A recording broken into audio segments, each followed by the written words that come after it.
سؤال لدكاترة الجلدية. الرجالة ما عندهاش مشاكل في بشرتها ليه؟ ها؟ اروح اكشف تفضلي تقولي لي بشرتك تعبانة عشان ما عندكيش سكين كير صباحي، تمام؟ ولا روتين صباحي، ولا عندك روتين مسائي، ولا عندك سكين كير. هو فاكر السكين كير ده اصلا لبوس؟ عايزه افهم بقى طبيا، هو ما بيعملش سكين كير ولا عنده روتين صباحي ولا مسائي، بيغسل وشه ببريل مواعين، ده لو غسل بيه والواد بيبرق مفيش حبايه، كأنه عامل تنظيف بشرة يوميا. ليه؟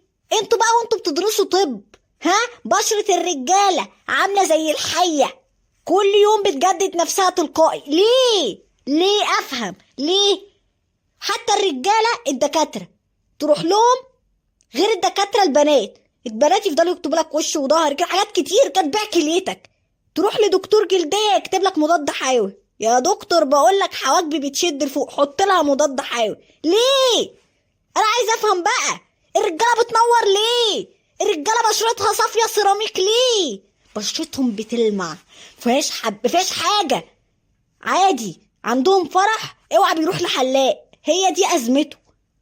ما عندوش كريم ليل، كريم نهار، صن بلوك، ده بيحطوه صن بلوك وبشرتهم عادي ما بتأكسدش. انا بأكسد، اشمعنى احنا بنأكسد هما مش بيأكسدوا ليه؟